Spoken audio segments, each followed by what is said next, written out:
All right. Well, I think we'll go ahead and kick this off. Elizabeth, I know you're going to provide some perspective on this poll in just a second, but welcome. I know there'll be some more people joining in just a second, but we want to go ahead and honor your time and get kicked off.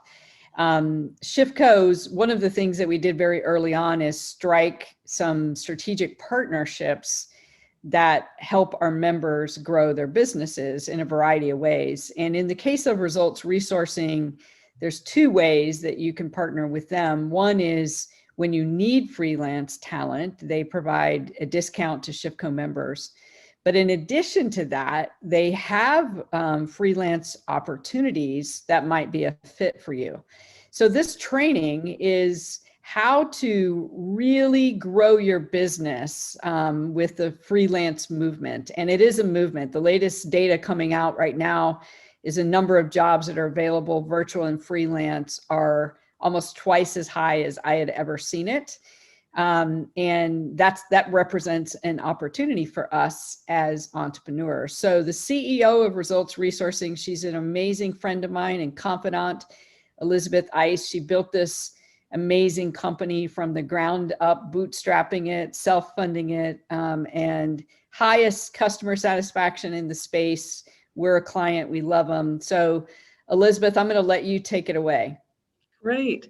All right, well, for those of you who are joining, one last chance to take this poll and just type your answers into the chat, but it's really just going to kick off the conversation today because, you know, if I can advance the screen here, there we go. So if you answered yes, you know, you are an independent contractor, a freelance professional, a gig worker. Those are all terms that are kind of synonymous, and sometimes people don't think about them the same way, but it's contract work, 1099 work, and it's kind of all the same thing.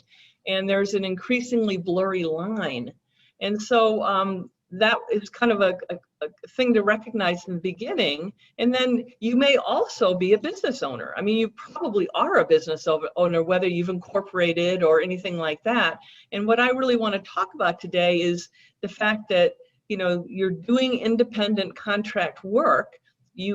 And you know, not only do you need to think about, in my opinion, you know, what you do as your craft, but, you know, you're probably also a business owner. And if you're part of Shifco in particular, you're here because you're trying to think about how do you grow your business? How do you scale your business?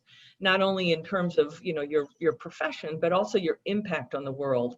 And ultimately, you are a member of what the future world of work is all about. And so I'm going to spend some time today really talking about, you know, how you can leverage virtual work to grow your business. And that's really what I've been focused on, you know, for the past 6-7 years now, after freelancing myself, as well as hiring a lot of freelancers to work projects that my consulting practice was focused on, and then ultimately results resourcing as well. We've utilized freelance workers to help us build our business, and it's an integral part of our business model.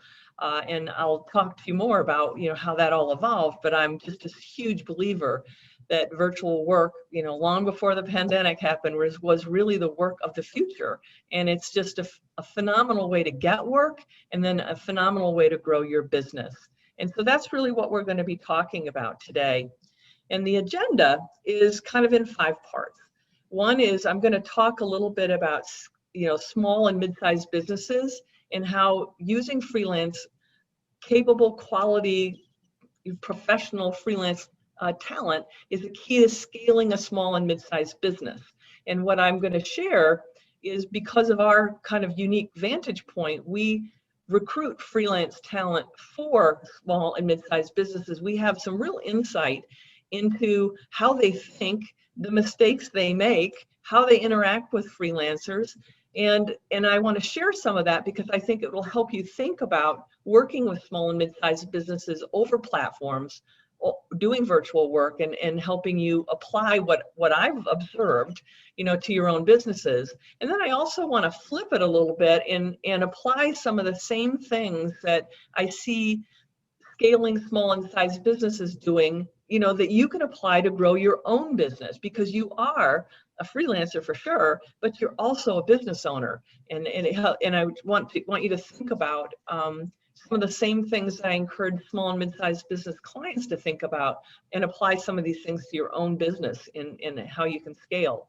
Then I'm just going to flip and talk about, what we've learned in terms of how you can stand out, get hired, and succeed using virtual platforms. And then, of course, I'm going to talk a little bit about, what we believe are the advantages of results resourcing, because we do have a partnership with Shifco, and we think we have some unique things to offer in general, in terms of virtual platforms, as well as because of a membership in the Shifco community. And that will really end up with a Shifco how-to. Take advantage of those partnership opportunities, both as a client, hiring freelancers, as well as being a freelancer and delivering your services virtually. So with that, any thoughts, Terry, before I get started? No, let's jump in. Okay, sounds good. Well, as I said, part one is really the key to scaling, in my opinion, is using freelancers to help a small and mid-sized business grow. And so I'm going to just acquaint you with a couple of slides. And these are all pre-COVID, but the trends were really, really strong before COVID, and they're only accelerating. And really, the future is freelance. Businesses are looking for nimble ways to deliver value to the market, whatever that value is. And so this actually trend started long before 2017. But this lower line is the projected trend, the growth in people doing freelance work, contributing to small, mid-sized, and frankly, large businesses. And this line that's declining are full-time employees. And before COVID, it was projected that in the year 2027, the majority of workforce in the United States would be freelancing versus full-time employment. So at that point, 51%. Don't know what the current numbers are because we're now coming out of COVID, but those are definitely going to affect the numbers. And we see just a lot of, as Terry mentioned in the very beginning, people shifting to hiring freelancers, and more people freelancing, which not only calls attention to the wonderful talent that is out there, but frankly, it also increases the competition for people that are delivering contract services to businesses. And this was a study also pre-COVID that LinkedIn did, and they surveyed a lot of people that hire freelancers, and frankly, LinkedIn is a large source of freelance talent because you can recruit on LinkedIn, and people, you may have done this yourself, in your own LinkedIn profile indicated that you're open to contract work. And so they've got a large base of people to survey, and at that point in time, 83% of small and mid-sized businesses who frequently hire freelancers all agreed that a freelancer can jump in and do a great deal to offer value and help them jumpstart their business. So there's a lot of independent sources that are really corroborating this. And so I thought I'd talk briefly about the benefits of hiring freelancers. And first and foremost is the availability of freelancers, because they're nimble, they're agile, they're also flexible in terms of their hours, and they bring a high degree of skill to the table. And these are really the 5 biggest reasons that we see businesses hiring freelancers. One, it really allows them to scale up or down as demand changes, whether it's seasonality or launching a new product, whatever it might be. It really helps them match talent to their ability to generate revenue. Also, one of the core things we see is that small businesses are able to take non-core work that's more administrative in nature, or area that they're not skilled in, like graphic design, for example, or copywriting. Important work, but not core to whatever their therapy business might be, or the e-commerce business might be. It supports it, but not essential to it. It's a great way to hire really high caliber talent to help them do that non-core work for their business. It also adds results-oriented talent. And this goes back to the fact that whether you've thought about it or not, you're business owners too. And so you have a business owner mentality that you bring to the client when you do work for them. And that's highly valuable. And it's a different mentality, frankly, than people that have always been employees. That knew they were going to get a paycheck, whether they got this or that done on any given day. And then finally, it all boils down to really, no one has endless capital. And so it's really a great way to take the capital you have and apply it to employees that you need for core work, but also to bring in flexible, skillful people to add value as you need to get the most out of the capital that you have. And I would like to provide just a perspective on this, a COVID perspective. A lot of our clients and our various businesses are saying we've pivoted so much we don't even know what we pivoted to anymore. And so there is an increasingly amount of resistance that I don't even know what talent I need anymore. Yeah, it's true. And the number of people out there that can provide different kinds of talent and add a level of skill that they didn't even know they need, just by going to market and saying, I need help in a particular area, they learn, what kind of capabilities, are out there in the market. And we'll talk about that in just a moment. So basically what results resourcing does is we coach our clients, and we coach them around separating what they should be doing and what they should be delegating. And one of my favorite quotes is Peter Drucker, who says, do what you do best and outsource the rest. But it's not always easy for small and mid-sized clients to think about that, because they just do what they do. And so basically what we coach them to think about is do the high ROI work, the core work that your client is going to pay you for. And they should think about delegating, whether it's to an administrator in their business, or if they have a marketing department, whatever it might be, anything that the client's not going to pay for, but it still needs to get done, that is perfect work to think about outsourcing to freelance, capable, quality freelance talent.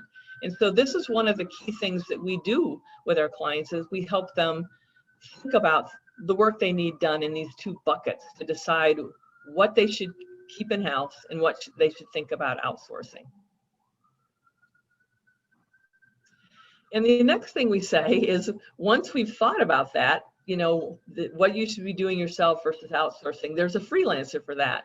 And I'm kind of like joking a little bit with this SMB agile, but I think small and mid-sized businesses can be agile, by hiring freelancers to fill in that non-core work. Again, it's critical work in often cases, but it may not be core to the delivery they value. So some clients need to build market awareness, and these are common freelance roles that clients come to us for. Or they may need to serve more customer because that things are ramping up, or they're finding new ways to serve more customers by podcasting or doing webinars or learning courseware about the kind of service they do. Event coordination, that's been huge in the past year. I mean, yes, you can do a Zoom meeting, but it doesn't mean you should do a Zoom meeting by yourself. I mean, right now I've got Terry and the Shipco group supporting me, so I don't have to worry about, I can worry about the message. I don't have to worry about supporting this event. So, those are important things to think about. You may need to expand your operating team.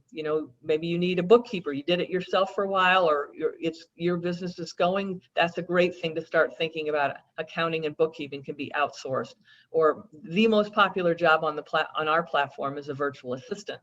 And it's the first thing. Get some help offloading your inbox or your scheduling or whatever it might, the administrative stuff you don't like doing, that frankly, a freelance virtual assistant loves doing that stuff. So you might as well outsource it to somebody that loves the stuff you don't love.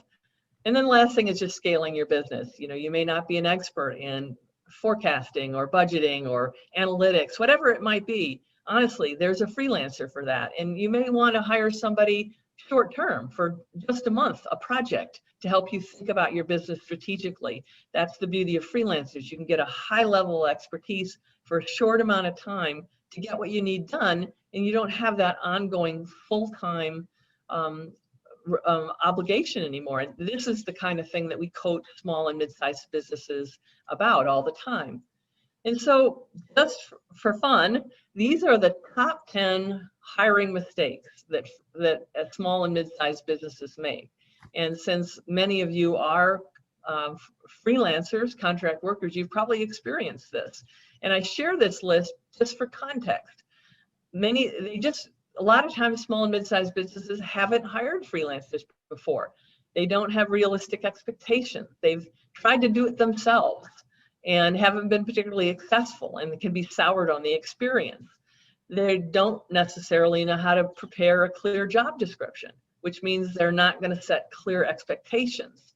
And if they can't do those two things, their tendency is to have very broad descriptions of things, and they tend to think about freelancers as widgets as opposed to specialists. And they may not really be able to appreciate the high value that quality freelancers can bring to the table. And because they don't understand some of these things well, and I'm talking about the general public, there are people that are very clear on what they need, but many SMB aren't. And because of this, they end up looking at price because it's something they can understand. And it's hard for them to really focus on value versus rate because they fundamentally don't appreciate all the work that goes in to the work they need done. So that's just a context for many small and mid-sized buyers. And then really, after they actually hire, they're not thinking about integrating the freelancer into a team, the importance of regular communication. And when things go wrong, they don't tend to reflect and say, oh, it was me. They tend to say, oh, there was something wrong with the freelancer or whatever it is. And so, right or wrong, these are the things we see freelancers coming into engagements on our platform with these constructs, or these are the experiences they've had. And so, unfortunately, for the professional freelancer, you need to deal with this context and bear it in mind as you go forward and you work with freelancers, propose on work with freelancers. The more you can think about this context, I think the more successful that you'll be. When you do bid on freelance work and get into the engagements, with freelancers. So before I turn to how you apply some of these same lessons to your own business, any thoughts here, Terry?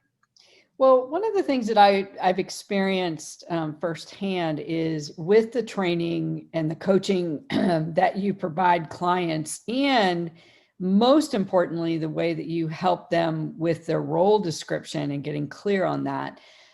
Several of these are addressed in simply clearing up the expectations. Yes. So I know you're going to get to that, but I really want to drill that in, that the clarity of expectations addresses a lot of this.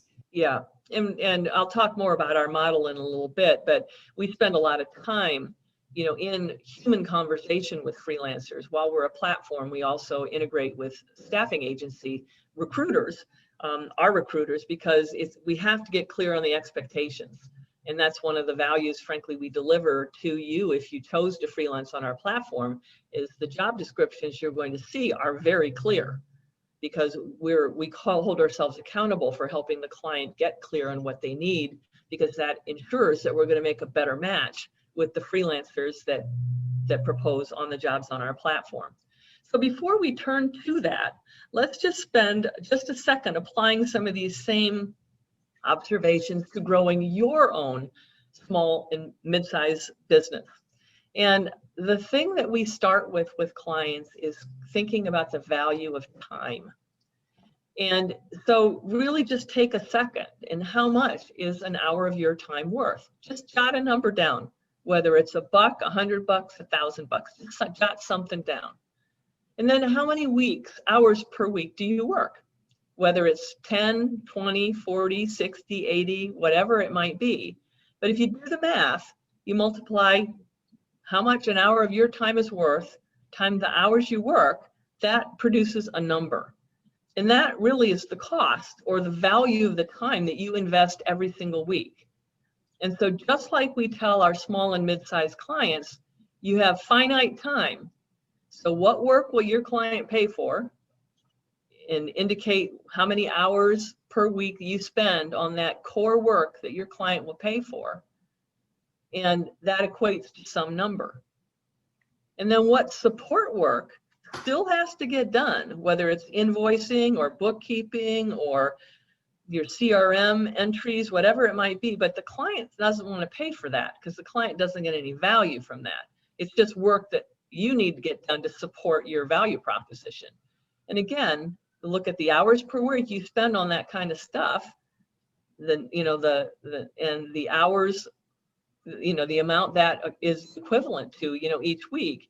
And that, whether you like it or not, that is reality, and this is the high ROI work. This is the stuff the client's going to pay you for.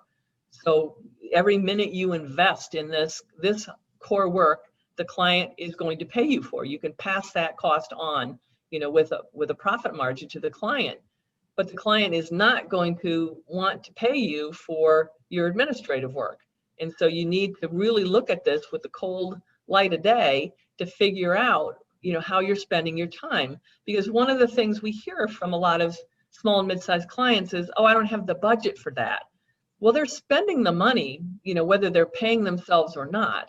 And it's just thinking differently about, how can I hire an expert freelancer who loves to do this support work that can help me spend more time on the high ROI activity that the client will pay for.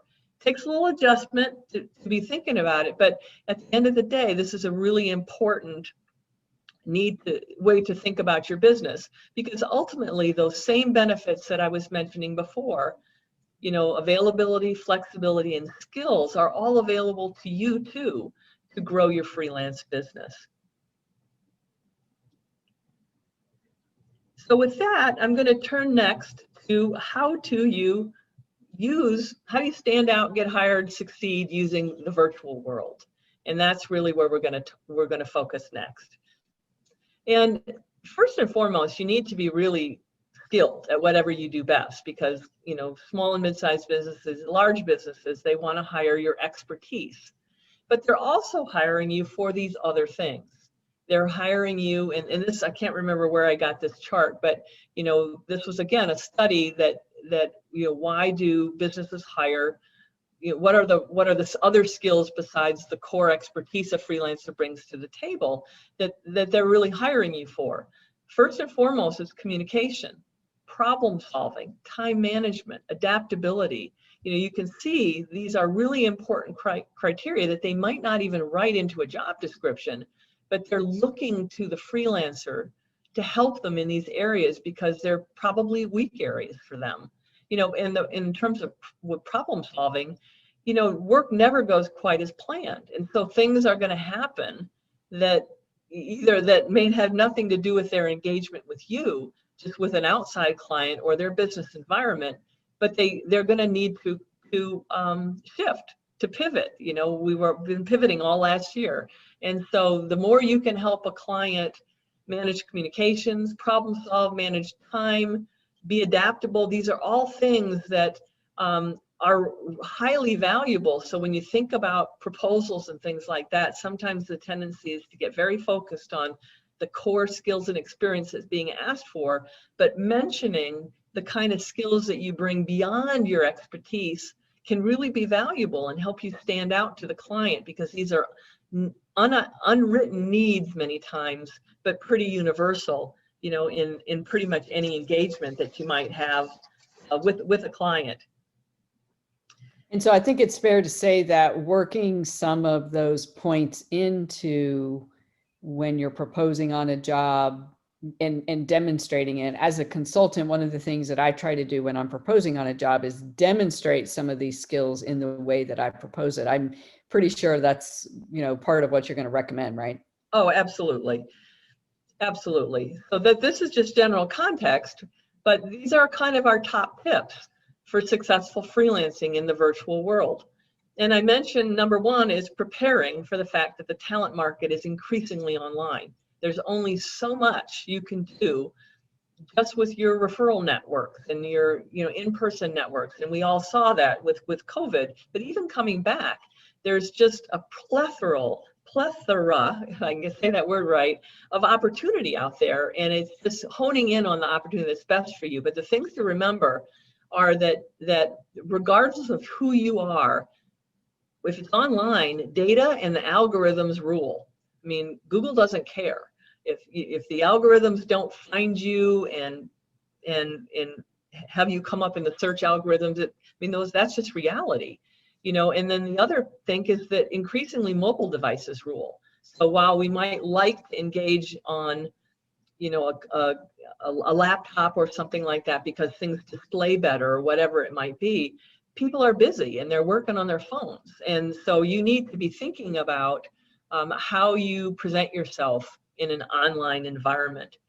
Even if you're getting referral business, ultimately, this is the direction people are going, and you're probably your own best example of this in terms of the degree you use your phone to do things. The second is to really research and pick your online platforms, and I'll show you how many there are in a minute. But if you're going to use a platform, be selective, because they don't all work the same and your opportunities won't be the same.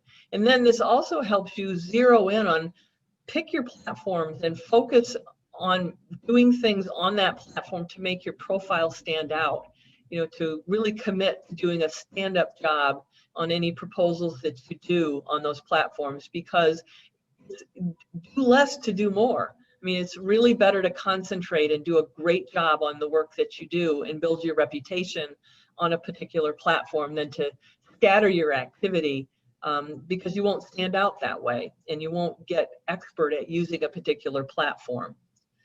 And then, this is perfect for Shifco, but coming from a place of service is really important. As I mentioned before, small and mid-sized businesses are often not skilled at outsourcing work, defining work, or virtual work in general. They're better now because of COVID, but they still may prefer to work in person. So the more you can anticipate and help them, in this work, really is a good thing. And really communicating, taking the lead on communicating and establishing a working rhythm is really a recipe for success. And then the main thing, and this goes back to the beginning of the poll, was think about professionalizing your business. Not that you aren't a professional, I'm sure you are, but consider forming a business entity. Don't just use your Gmail address. You should have a company email that reflects you as a company. And I see plenty of people, honestly, with an AOL email, which says something about when you established your online email address. You should be contemporary and be professional.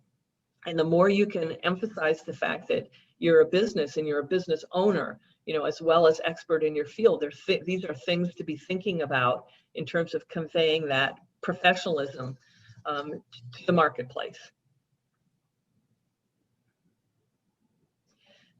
So the next would be really kind of what we would call the top tips, with your profile. And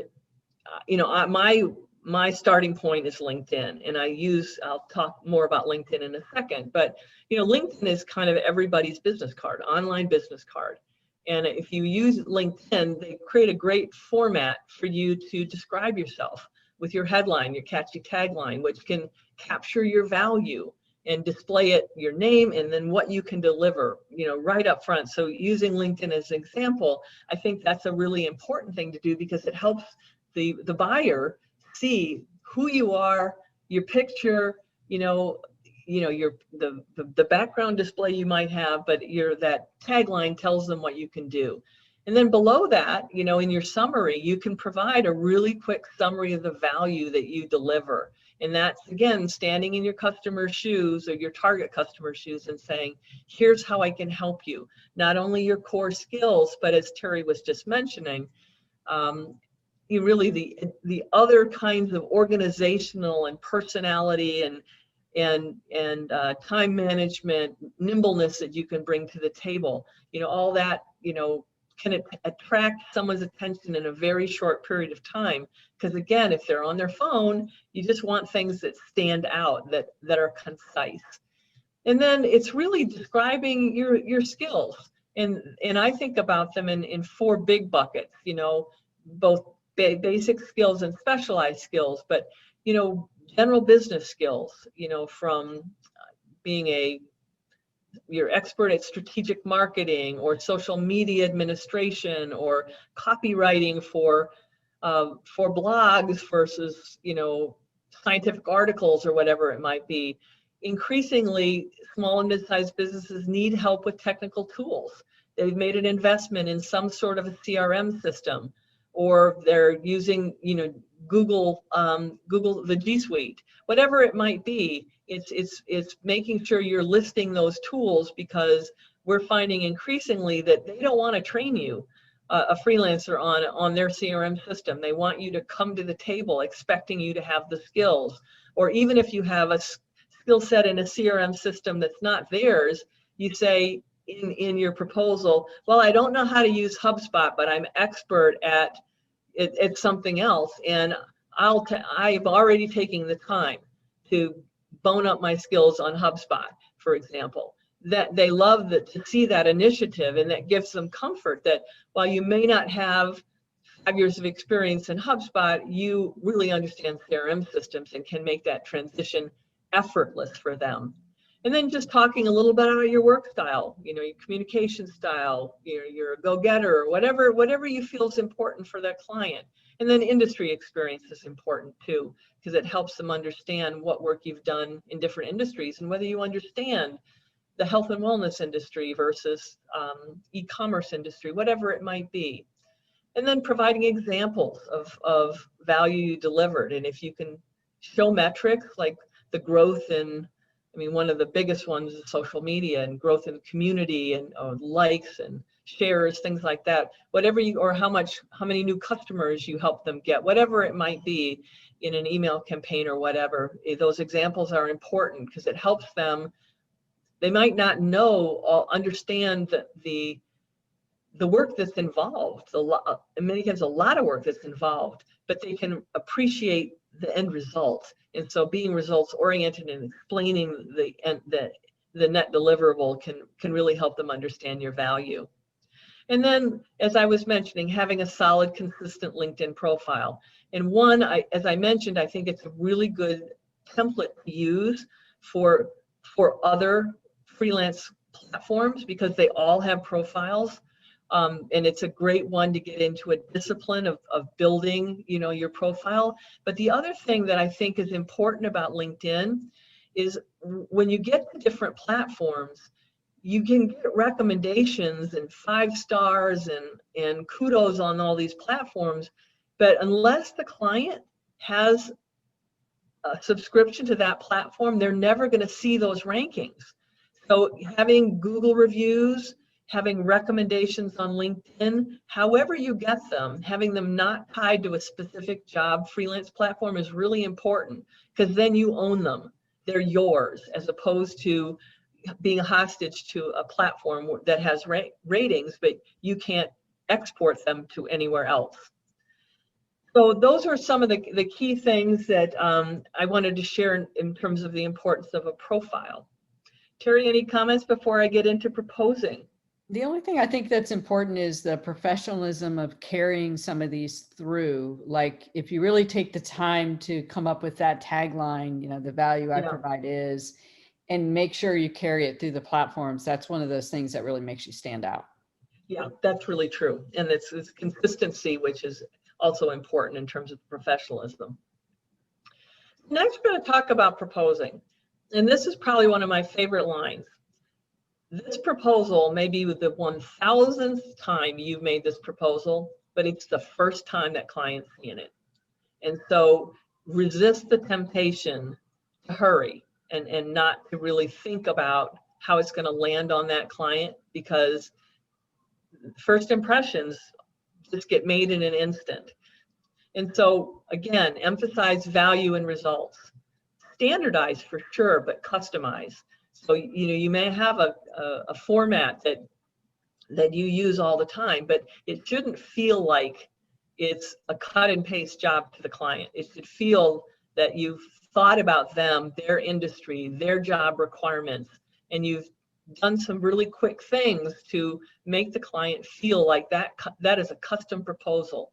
And so it may require you to think differently about your template, but once you systemize your template with this in mind, those changes can be very easy. Then, of course, you always have to make sure you spell check or word check or whatever to make sure you don't have some other customer's name in there. But it's really important to make that client feel like you're focused on them. It's very, very important. And then I think it's also important to think about your proposal as an opportunity to provide organization and structure. And this is really important because it makes sure that both parties are clear on what work's going to get done and what the expectations are, and that there's mutual agreement. And if you take the time to provide organization and structure, the client's going to look at that and go, oh, that's not what I had in mind. That's good, because then you have the opportunity to get on the same page.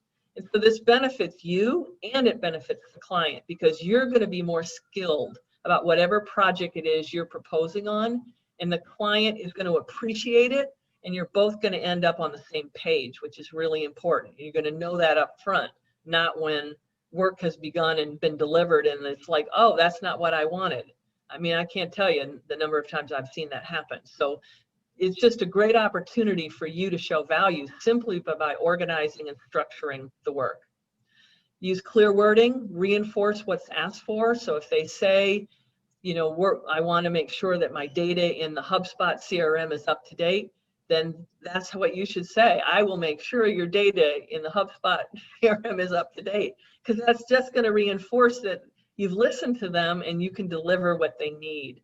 So that's just one example, but you know, whatever skill you have, reinforcing what the client asks for is important.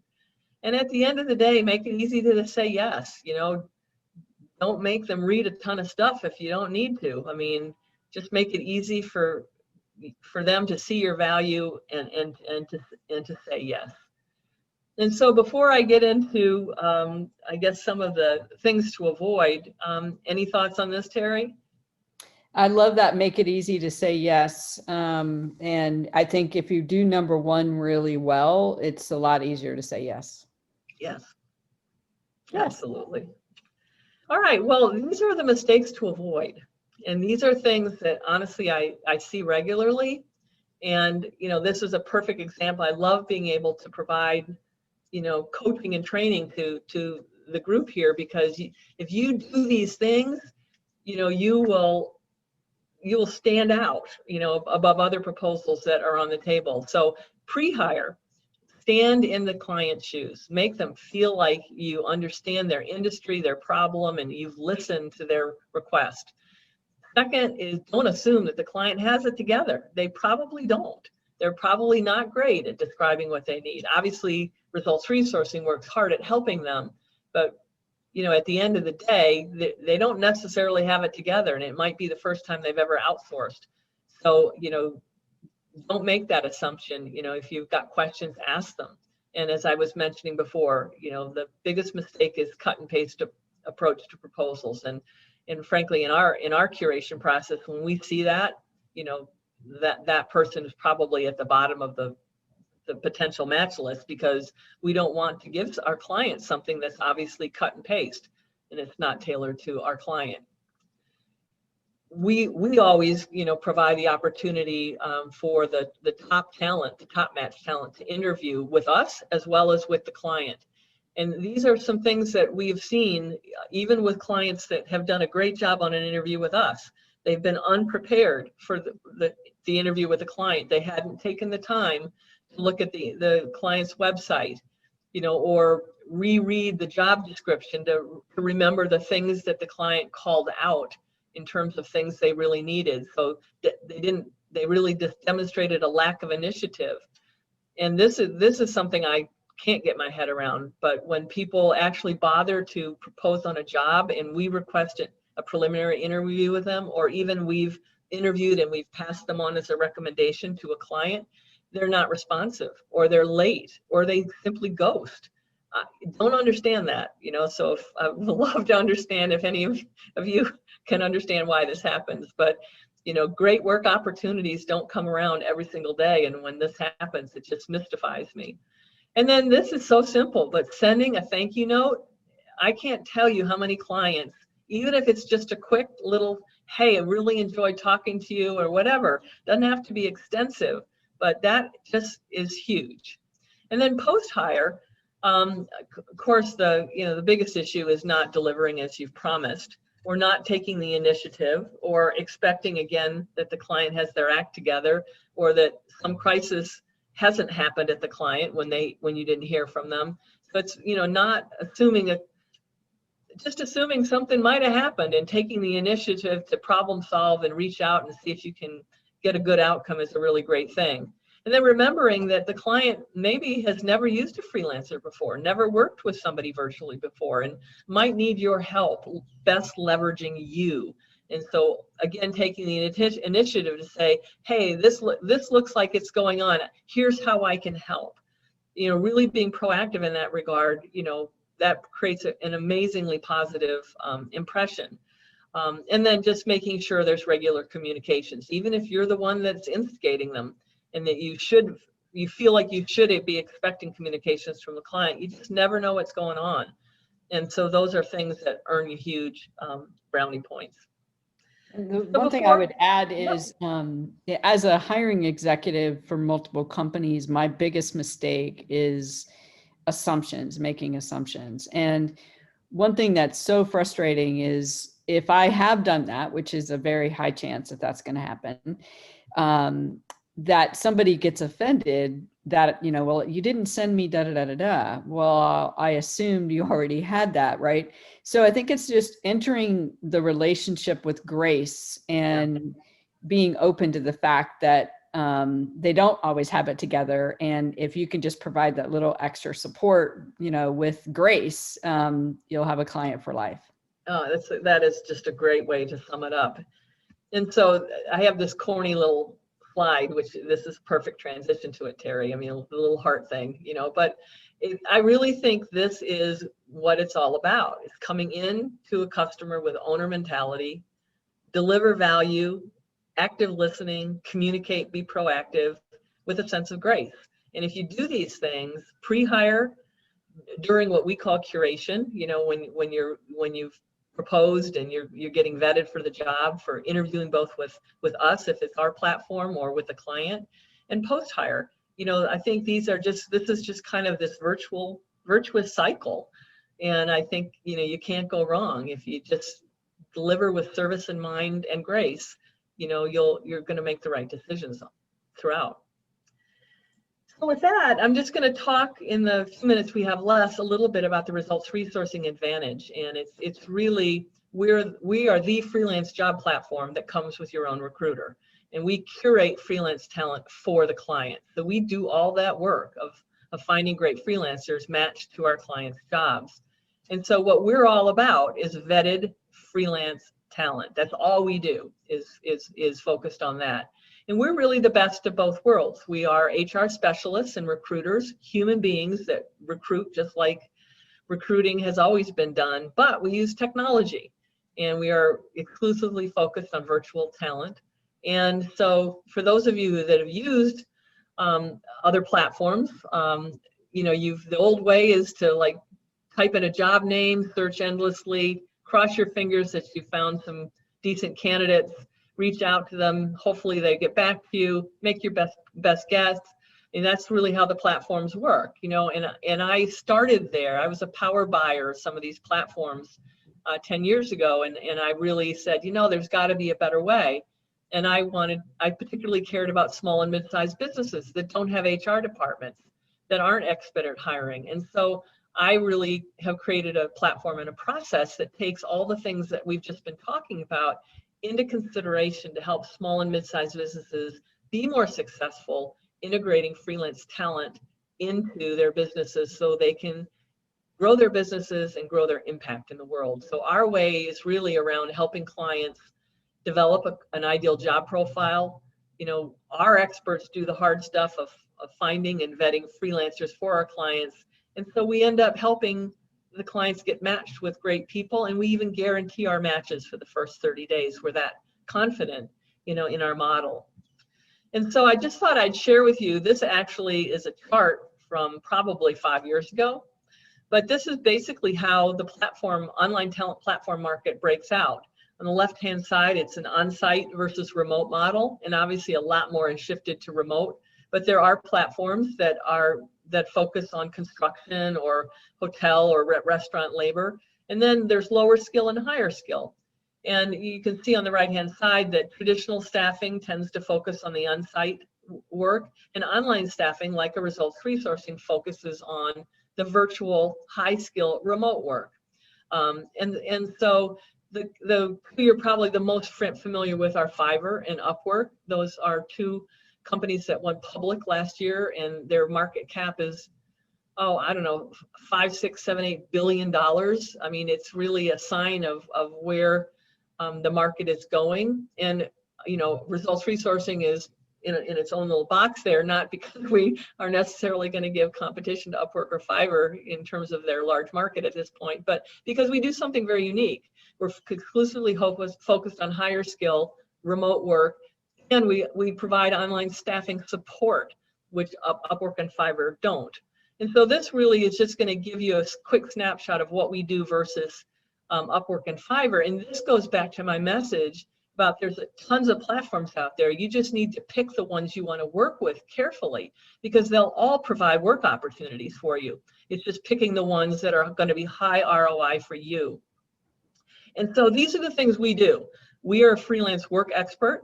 We're designed for the small and mid-sized business client. We have clients that come to us, they have paid us to find freelancers. So they are invested. They've put earnest money down for our process. So our clients are not fishing. Jobs on our platform are not fishing jobs. They are real jobs that a client has paid us to curate talent for. And then we do all the work for the client. There's a recruiter for each job. We develop a custom talent pool for a client for each job. We guarantee our matches for the first 30 days. And we have human support that's available that helps the client and you. And so if we compare to Upwork and Fiverr, simply because they're the biggest platforms out there, they too are freelance work experts, absolutely. And they're massive in terms of the number of freelancers they have and the number of clients that go there. But that's where the comparison stops. Again, we're not at their scale, but it's like we think we offer some very special things.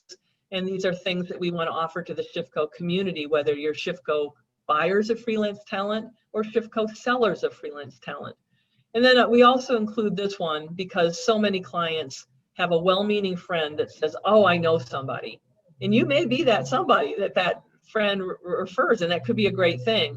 But at the end of the day, sometimes small and mid-sized buyers end up hiring somebody that their friend referred who isn't a good fit for them at all.